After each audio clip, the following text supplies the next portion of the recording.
Legacy Telugu stories, పిల్లల నీతి కథలు. జింక బద్ధకం. ఒక అడవిలో కొలను వద్ద కుందేలు, జింక కలిసిమెలిసి ఉండేటివి. అందులో కుందేలు చాలా చురుకైనదని, జింకకు మాత్రం బద్ధకం ఎక్కువని జంతువులన్నీ అంటూ ఉండేవి. కానీ జింక మాత్రం ఆ మాటను ఒప్పుకునేది కాదు. ఏం కాదు, నేను కూడా చాలా చురుకైన దాన్ని అని గొప్పలు పోయేది. ఒకరోజు ఇదే మాట పైన జంతువుల మధ్య వాదన వచ్చింది.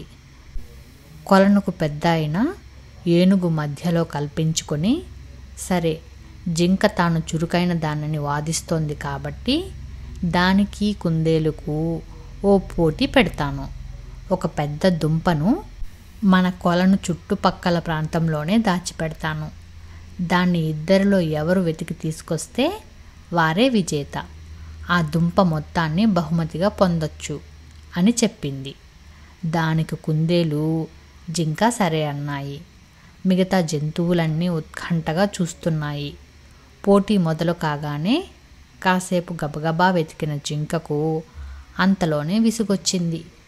అబ్బా, ఇంత పెద్ద ప్రాంతంలో ఆ దుంపను వెతకడం అంటే కష్టమే.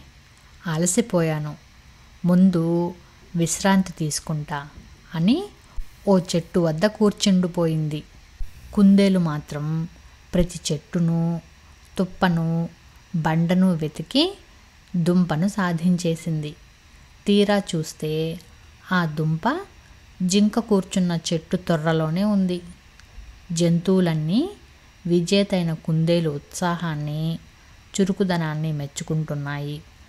అయ్యో, పక్కనే ఉన్న బద్ధకంతో చూడలేక ఓడిపోయానే అని బాధపడి జింక అప్పటినుంచి తన పద్ధతి మార్చుకుంది.